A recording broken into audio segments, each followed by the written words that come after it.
আব্দুর রহমান, আব্দুর রহমান, আরে কোথায় গেলি বাবা?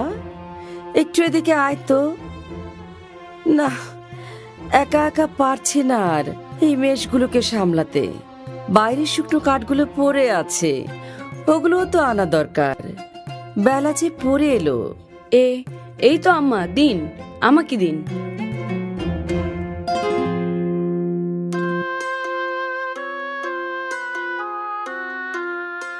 আম্মা, আপনি ভেতরে গিয়ে বিশ্রাম নিন, আমি সব সামলে নেব।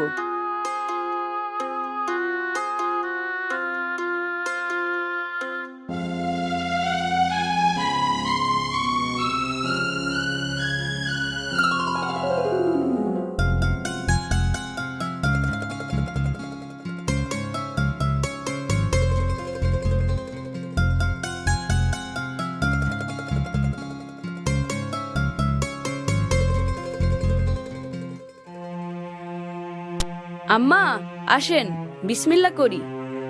তুমি শুরু করো বাবা, আমার তেমন খিদে নেই।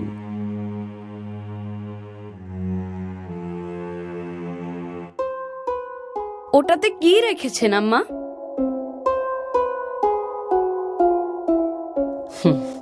রেখেছি আমার স্বপ্ন।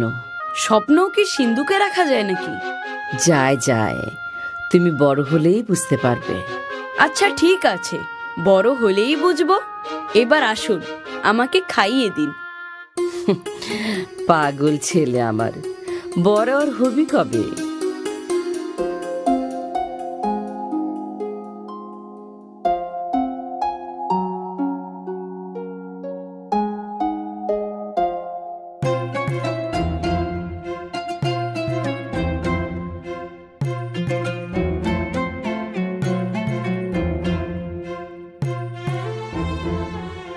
অমন করে কি দেখছো বাবা? তোমাকে প্রায়ই দেখি ছাদে এসে দূরে তাকিয়ে থাকো। কি আছে ওইদিকে? স্বপ্ন, স্বপ্ন আছে মা। আমি বুঝি বাবা, তোমার লেখাপড়া করার অনেক শখ। আল্লাহ করুন আমাদের দুজনের স্বপ্নই যেন পূরণ হয়। আমিন।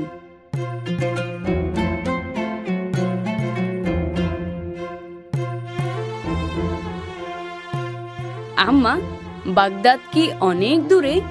সেখানে নাকি অনেক বড় বড় ওস্তাদ আছেন, আমিও সেখানে যেতে চাই। আল্লাহ চাহেন তো তোমার মনের আশা অবশ্যই পূরণ হবে।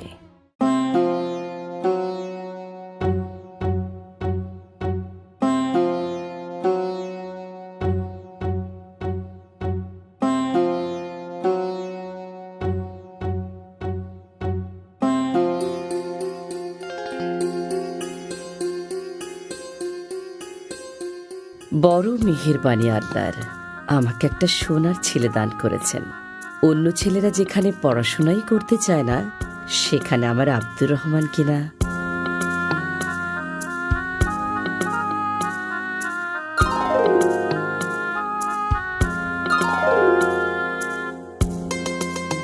আম্মা, আমি তৈরি, আমাকে দোয়া করে দিন। এসো বাবা, আল্লাহর রহমত সবসময় তোমার উপর ছায়া হয়ে থাকুক। আমিন।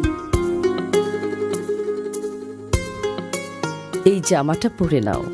এর আস্তিনের নিচে 40টি স্বর্ণমুদ্রা সেলাই করে দিয়েছি। আল্লাহ এইটুকু তৌফিকই দিয়েছেন, সাবধানে রেখো। অনেক শুকরিয়া আম্মা। আর হ্যাঁ, আমার শরীরটা ভালো যাচ্ছে না, কিয়ামতের আগে আর দেখা নাও হতে পারে। তোমার প্রতি আমার শেষ উপদেশ, কখনো মিথ্যে বলবে না। বিপদ এলে আল্লাহর উপরই ভরসা করবে, কখনো মিথ্যার আশ্রয় নেবে না।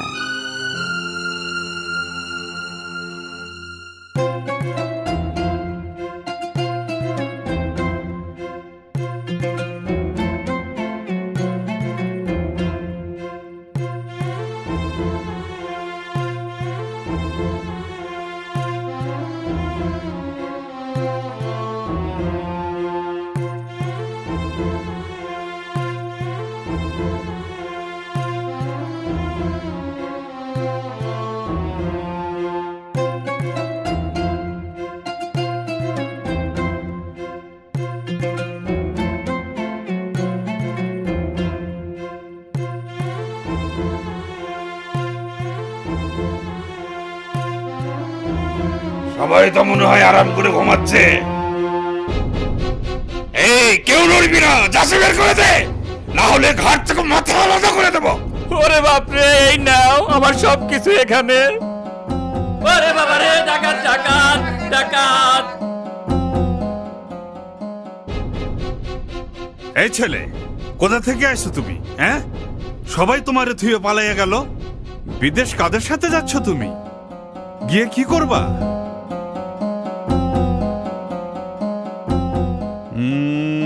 বোবা নাকি ছেলেটা? কথা কয় না দেখি। দূর, বাদ দেন, ছোট ছেলে, ওর কাছে কিছুই নাই। আরে কথা বলবি নাকি জিব্বা কেটে ফেলবো? জিজ্ঞেস করি কোথায় যাস? বাগদাদ। হ্যাঁ, ফকিন্নির ছেলে আবার বাগদাদ যায় কেন? কি পড়াশোনা করতে, না ফোরাতে ডুবে মরতে? পড়াশোনা করতে। পড়াশোনা করতে? তা খালি হাত পা নিয়ে গেলেই পড়াশোনা হবে? পাত্তি পুতি কিছু লগে আছে, না বাগদাদের রাস্তা ঝাড়ু দিয়েই খাইবা? ওকে ভালো করে চেক করেন, খালি হাতে তো আর কেউ বিদেশ যায় না।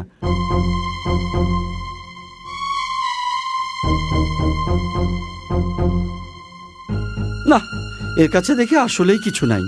বুঝছি, আসলেই ফকন্নির ছেলে। না, আমার আম্মা আমাকে যথাযথ খরচ দিয়েই কাফেলায় পাঠিয়েছেন। ও তাই নাকি? তা সেগুলো কোথায়? এরে সর্দারের কাছে নিয়ে চল। তাই চলেন।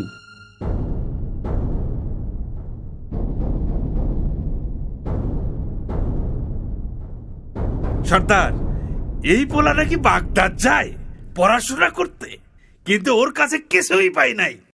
হয়তো কিছুই নাই, বড়দের সঙ্গে যাচ্ছিল। আছে ওস্তাদ, আছে। ও নিজে বলছে ওর কাছে অনেকগুলো স্বর্ণমুদ্রা আছে।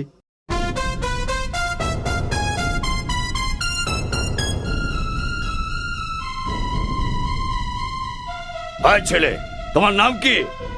আব্দুর রহমান। তা তোমার কাছে কিছু থাকলে সোজা বের করে দাও, নইলে জলদি কেটে পড়ো, আমাদের কাজে ব্যাঘাত ঘটিও না। জি, আমার বগলের নিচে জামার সঙ্গে সেলাই করা থলেতে স্বর্ণমুদ্রাগুলো আছে। ওর জামাটা কেটে ফেলো এক্ষুনি, দেখি কি বের হয়।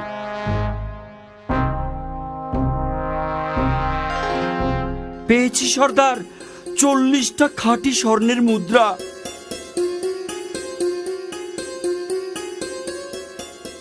তুমি তো দেখছি আচ্ছা বোকা ছেলে, এই বুদ্ধি নিয়ে বাগদাদ যাও পড়াশোনা করতে?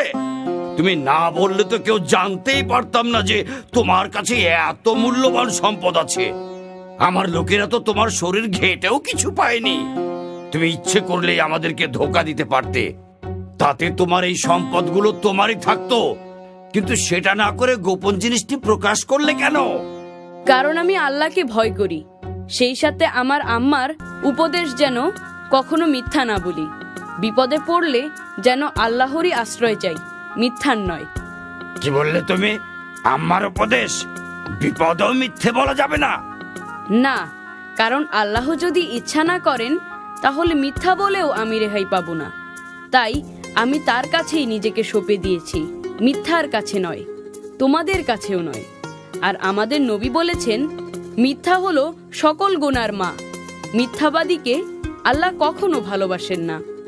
সামান্য এক বাক্য মিথ্যায় তুমি তোমার কষ্টের জমানো সম্পদটুকু রক্ষা করতে পারতে। আমি বরং তার চেয়ে বড় সম্পদ রক্ষা করেছি, সেটি হলো সত্য, মহান আল্লাহর হুকুম আর আমার মায়ের উপদেশ। স্বর্ণমুদ্রার জন্য আমার কোনো আফসোস নেই।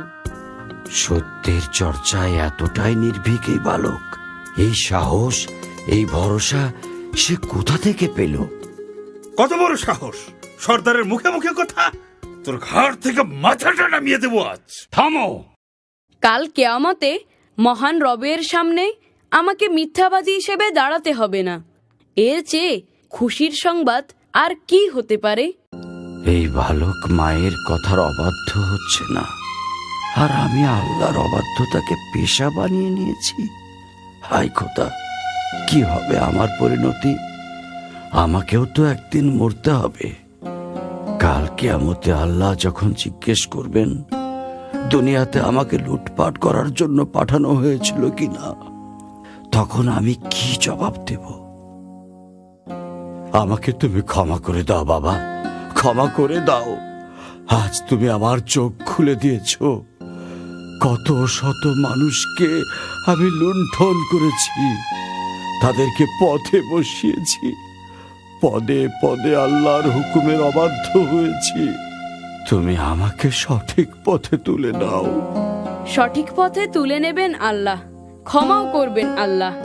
আপনি শুধু তার কাছে তওবা করুন আর প্রতিজ্ঞা করুন যে ভবিষ্যতে কোনো দিন আল্লাহর অবাধ্য হবেন না, ডাকাতি করবেন না, লুটতরাজ করবেন না। এই এই আমি তওবা করছি, আর কোনোদিন পাপ কাজে নিজেকে নিয়োজিত করব না।